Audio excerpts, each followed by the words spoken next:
selamat datang di channel pendidikan Al-Bilhaq, kelas 4, tema 2, subtema 1, pembelajaran 2.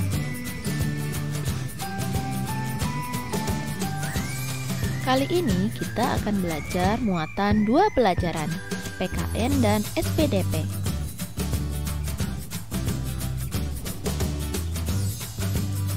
Mari kita berlatih lagu Menanam Jagung.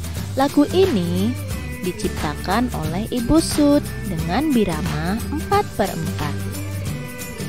Ayo kawan, kita bersama menanam jagung di kebun kita. Ambil cangkulmu, ambil pangkurmu, kita bekerja tak jemu-jemu.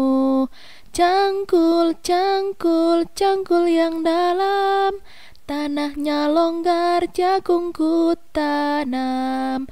Beri pupuk supaya subur, tanamkan benih dengan teratur.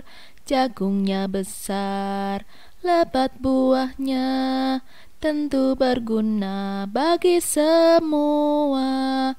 Cangkul, cangkul, aku gembira menanam jagung di kebun kita. Berikut ini adalah urutan tinggi rendah nada. Ada do, re, mi, fa, sol, la, si, do. Baris pertama dengan tanda titik di bawah adalah nada rendah. Kemudian tanpa tanda titik adalah nada sedang.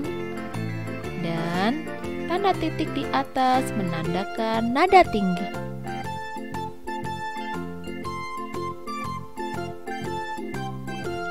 Birama lagu adalah 4/4, menunjukkan bahwa dalam satu birama terdapat 4 ketukan. Tiap satu ketukan nilainya 1/4. Perhatikan, lagu Menanam Jagung ini memiliki birama 4/4. Kita ambil pada baris pertama dulu ya, dari Ayo Kawan, Kita Bersama.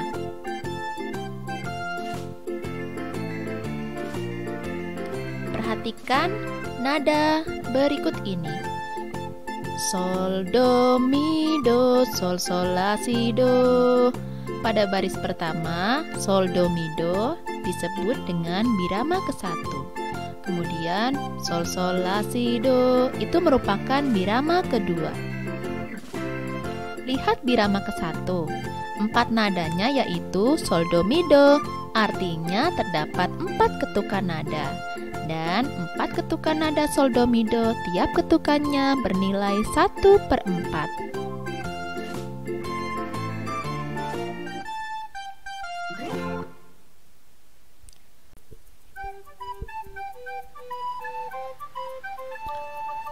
Tanda 2 dengan strip di atas menunjukkan bahwa kedua nada dalam satu ketukan, masing-masing 1/8 ketukan.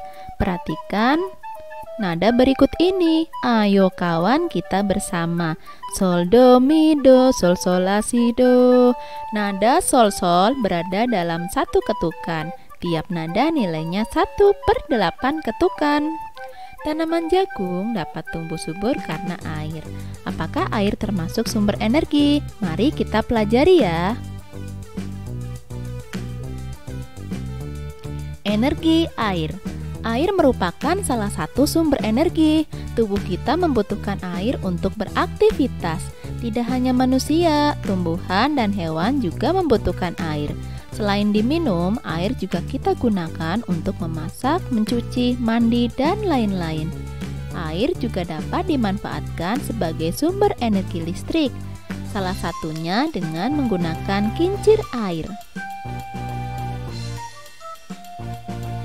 Berikut ini beberapa aktivitas yang memanfaatkan energi air.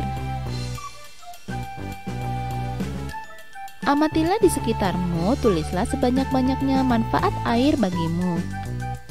Di gambar ini ada seorang anak sedang minum dan seorang anak sedang mandi. Selain itu, mari kita tulis. Yang lainnya manfaat dari air. Pertama, untuk mencuci. Kedua, untuk memasak. ketiga untuk mandi, dan terakhir sebagai pembangkit listrik tenaga air.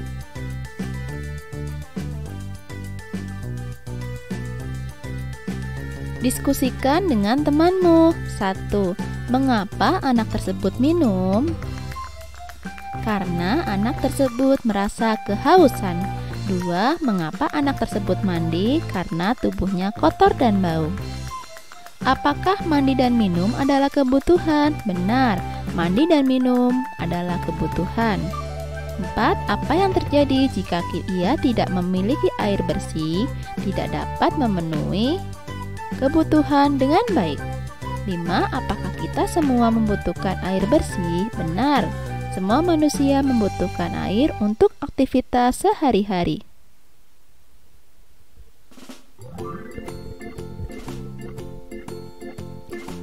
Mari kita jawab pertanyaan nomor 6 sampai nomor 8.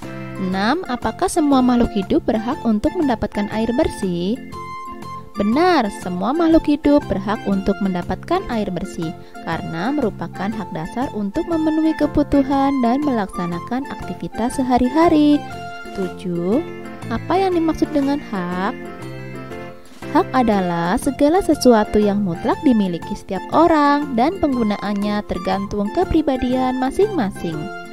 8. Carilah contoh-contoh hak kita dalam kehidupan masyarakat. Berikut alasannya. 8. Contoh hak dalam kehidupan masyarakat: hak atas persamaan, hak untuk mendapatkan perlindungan, hak memiliki nama, hak mendapatkan kewarganegaraan, hak untuk berpendapat, dan hak untuk mendapatkan pendidikan. Hak-hak tersebut diatur dalam Undang-Undang Dasar 1945. Kalian bisa baca sendiri ya. Mari kita perhatikan gambar berikut ini tentang kewajiban kita terhadap lingkungan. Yang pertama, ada gambar sekelompok masyarakat sedang melaksanakan kegiatan gotong royong membersihkan sungai. 1. Apakah dampak dari kegiatan tersebut? 2. Apa saja yang akan terjadi jika tidak melakukan gambar tersebut? 1. Dampak dari kegiatan membersihkan sungai yaitu sungai menjadi bersih dan sehat. 2. Hal yang dapat terjadi jika tidak membersihkan sungai yaitu terjadi banjir dan sarang berbagai macam sumber penyakit. Selanjutnya ada seorang anak sedang mematikan keran telah digunakan. 3. Apakah dampak dari kegiatan tersebut? 4. Apa saja yang akan terjadi jika tidak melakukan gambar tersebut? 3. Dampak dari menutup keran setelah digunakan yaitu ketersediaan air bersih akan tetap terjaga. 4. Hal yang dapat terjadi jika tidak melaksanakan kewajiban terhadap air bersih yaitu akan terjadi kelangkaan air bersih.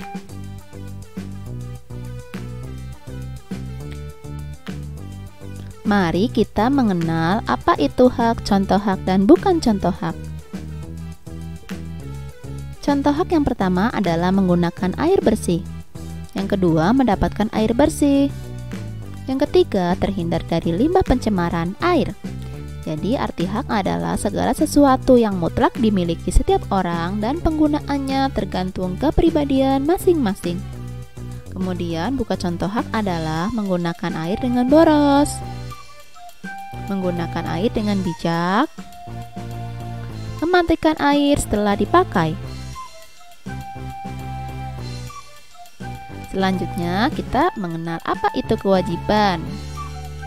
Menggunakan air dengan bijak, menjaga sumber kebersihan air, mematikan keran setelah digunakan.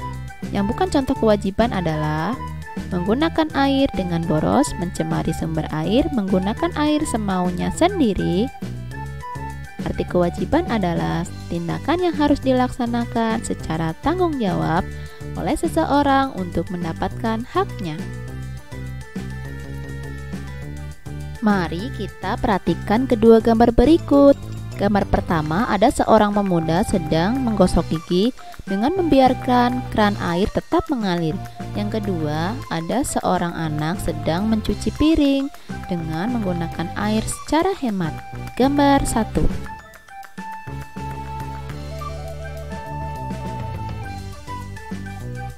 Apakah dia sudah mendapatkan haknya dengan baik? Ya, tapi menggunakan air dengan boros. Gambar kedua, ya, dia menggunakan air bersih. Gambar 1, apakah dia sudah melaksanakan kewajibannya? Tidak, dia menggunakan air secara boros. Gambar 2, ya, dia gunakan air dengan bijak. Gambar 1, apa yang sebaiknya dia lakukan? Mematikan keran jika tidak digunakan. Gambar 2, terus berhemat air agar tetap tersedia. Air merupakan salah satu energi yang paling penting bagi manusia. Setiap orang berhak mendapatkan air bersih. Kita wajib menghemat penggunaannya. Jadi, apa perbedaan antara hak dan kewajiban? Mari kita simak tabel berikut ini. Di sini ada tabel hak dan kewajiban. Mari kita isi. Yang pertama, hak. Hak adalah segala sesuatu yang mutlak dimiliki setiap orang dan penggunaannya tergantung kepribadian masing-masing. 2. Pengertian kewajiban adalah tindakan yang harus dilaksanakan secara tanggung jawab oleh seseorang untuk mendapatkan haknya.